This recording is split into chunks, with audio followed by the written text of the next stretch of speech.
Kamusta? Welcome back to Joseph Vlogger. At alam nyo, gusto ko lang mag-react dito sa video na to na talaga namang isang araw pa lang ay 2.1 million views and counting, no?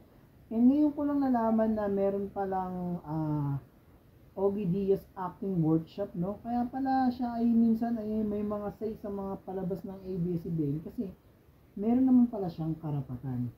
And sa video na to, talaga namang halo-halong komento ang natanggap ng mga uma-acting dito, no? Sige, panoorin na natin.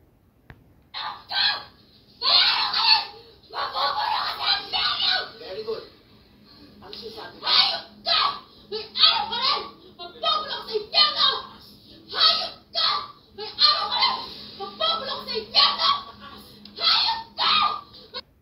Napansin ko lang kapag tinatap siya ni ni Ogie Diaz, siguro kapag tinatap niya, parang hindi pa siya masyadong satisfied.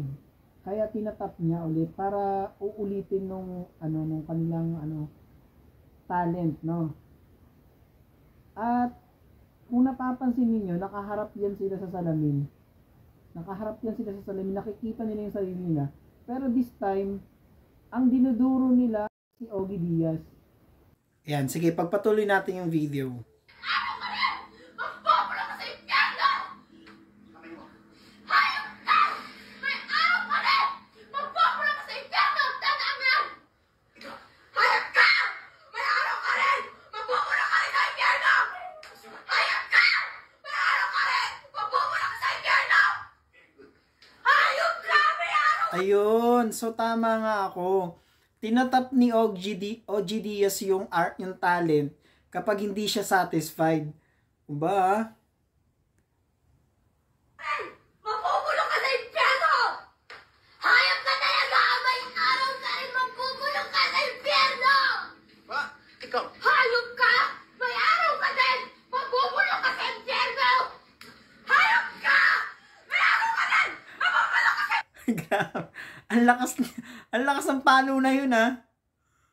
Alam nyo yung komento ng mga manonood dito sa Facebook ay halo-halo. Yung iba, ang hirap daw nung ginagawa ng mga talent na to at hindi daw madaling mag-artista. Yung iba naman natatawa. Hayop ka! May araw ka din! Magbubulok ka sa impyerno! Hayop ka! Hayop ka! May araw ka din! Magbubulok ka sa impyerno! Hayop ka! May araw ka rin! Magbubulok ka sa impyerno! Hayop ka! May araw ka rin! Magbubulok ka rin sa impyerno! Hayop ka! Grabe. May halong katatawanan pero nakakatawa siyang panoorin pero kapag ikaw yung nandyan, bawal. No? Seryoso ka dapat. Nasa attitude ka dapat. Attitude in a way na talagang ini-internalize mo yung part mo, no? May araw